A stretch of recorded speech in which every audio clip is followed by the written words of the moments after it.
নমস্কার সবাইকে, রুচি রসিক চ্যানেলে আপনাদের সবাইকে স্বাগত। আজকে চলে এসেছি আবারও একটা নতুন রেসিপি, নিরামিষ দই পনির। কিভাবে আপনারা বাড়িতে বানাবেন সেই রেসিপি আপনাদের সাথে শেয়ার করব। তাহলে চলুন শুরু করা যাক। প্রথমে এখানে আমি তেলের মধ্যে পনিরগুলোকে ভেজে নেব। একদম হালকা করে ভেজে নেব, খুব বেশি ভাজার প্রয়োজন নেই। লো ফ্লেমে এটাকে একটু অল্প লাল লাল করে ভেজে নিচ্ছি। খুব সহজ, খুব তাড়াতাড়ি রেসিপি হয়। নিরামিষ দিনে কিন্তু পনির আমাদের হয়েই থাকে, তো দই পনির এভাবে আপনারা একবার বানিয়ে দেখতে পারেন। আশা করছি আপনাদের ভালো লাগবে। দেখুন, আমি পনিরগুলো এখানে ভেজে নিয়েছি। এবার একটা পেস্ট বানাবো। তার জন্য আমি নিয়েছি হাফ চামচ মতো পোস্ত, হাফ চামচ চারমগজ, নিয়েছি 5-6টা কাজু।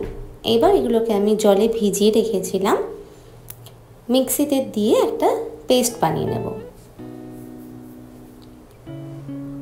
কড়াইতে প্রথমে দিয়ে দিচ্ছি আমি তেজপাতা, গোটা গরম মশলা, আর দেব অল্প একটু জিরে।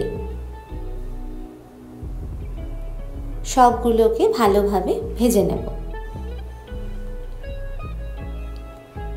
একটু নাড়াচাড়া করা হয়ে গেলে এটাতে আমি দিয়ে দেব হাফ টেবিল স্পুন মতো চিনি।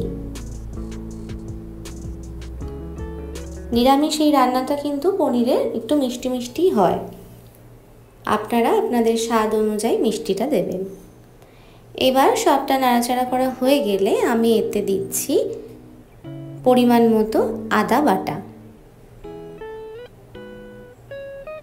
আদাটা আপনারা মিক্সিতে দিয়েও পেস্ট করে নিতে পারেন। আমি যেহেতু আলাদা করে পেস্ট করা ছিল, সেই জন্য আমি আদাটা তেলের উপর দিয়ে আগে ভালোভাবে একটু নেড়ে চেড়ে নেব, যাতে আদার কাঁচা গন্ধটা চলে যায়। চলে গেলে তাতে আমি দিয়ে দিচ্ছি কাজু, চারমগজ আর পোস্তর যে পেস্ট বানিয়েছিলাম সেটা। এবার এই সবটাকে বেশ কিছুক্ষণ ধরে লো ফ্লেমে কষে নিতে হবে মশলাটা।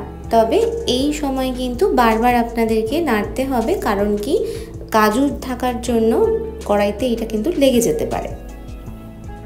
তো যখন যদি মনে হয় যে একটু লেগে যাচ্ছে, তাহলে সামান্য একটু জল দিয়ে দেবেন, দিয়ে লো ফ্লেমে এটাকে একটু কষিয়ে নিতে হবে ভালো করে। মশলাটা ভালোভাবে কষানো হয়ে গেলে তাতে পরিমাণ মতো জল দিয়ে দেবেন। এটা একটুখানি গ্রেভিটা কম আমি রেখেছি, আপনারা আপনাদের পছন্দ অনুযায়ী যতটা রাখতে চান ততটাই জল দেবেন। এইবার এটাকে আরও 2 থেকে 3 মিনিট আমি রেখে দেবো একটু লো ফ্লেমে। তারপর এতে আমি অ্যাড করছি পরিমাণ মতো নুন, এবং সব শেষে দেব আমি দই। টক দই এখানে আমি ফেটিয়ে রেখেছিলাম, সেটা আমি দিয়ে দিচ্ছি। দিয়ে ভালোভাবে নাড়াচাড়া করে নেব। খুব সোজা, এরপরে যা মশলা দেওয়ার সেগুলো দিয়ে দিলেই কিন্তু আমাদের পনিরের রেসিপি একদম রেডি হয়ে যাবে। দেখুন, আমি মশলার মধ্যে জিরে গুঁড়ো, ধনে গুঁড়ো আর দিচ্ছি অল্প একটু চিনি। মানে আমারটা সেভাবে মিষ্টি হয়নি, তো আপনারা আপনাদের স্বাদ অনুযায়ী মিষ্টি দেবেন। আর সামান্য একটু লঙ্কার গুঁড়ো। সবটা দিয়ে এটাকে ভালোভাবে নাড়াচাড়া করে নেব। এবার এই গ্রেভিটা যখন একটু ফুটে উঠবে, তখন আমি এর মধ্যে ভেজে রাখা পনিরগুলো দিয়ে দেব।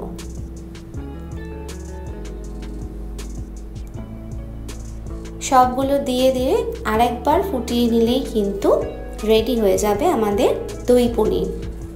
যখন হয়ে যাবে রান্নাটা, নামাবার আগে আমি ছড়িয়ে দিয়েছি অল্প একটু গরম মশলার গুঁড়ো। এবার এটাকে এই অবস্থায় ঢাকা দিয়ে রেখে দেব, যাতে সমস্ত ফ্লেভারটা, তরকারি কিন্তু করার পরেই সার্ভ করলে এতটা ভালো লাগে না। মশলা টশলা দিয়ে যদি একটুখানি ঢেকে রেখে দেওয়া যায়, যেটাকে আমরা স্ট্যান্ডিং টাইম বলি, তো তারপরে তরকারিটা সার্ভ করলে কিন্তু ফ্লেভারটা বেশি ভালোবাসে। তো আমিও কিছুক্ষণ রেখে দিয়েছিলাম, তারপরে আমি সার্ভ করে নিয়েছি। তো দেখতে পেলেন আজকে কীভাবে খুব সহজে বাড়িতে আপনারা দই পনির বানাতে পারবেন। রেসিপিটা যদি আপনাদের ভালো লাগে, অবশ্যই বাড়িতে ট্রাই করবেন। কেমন লাগলো আমায় কমেন্টে জানাবেন। চ্যানেলে যদি আমার নতুন হয়ে থাকেন, প্লিজ চ্যানেলটিকে সাবস্ক্রাইব করে নেবেন, আর পাশে থাকা যে বেল আইকনটা আছে সেটাই ক্লিক করবেন, যাতে সমস্ত নতুন ভিডিও নোটিফিকেশান আপনারা পেয়ে যান।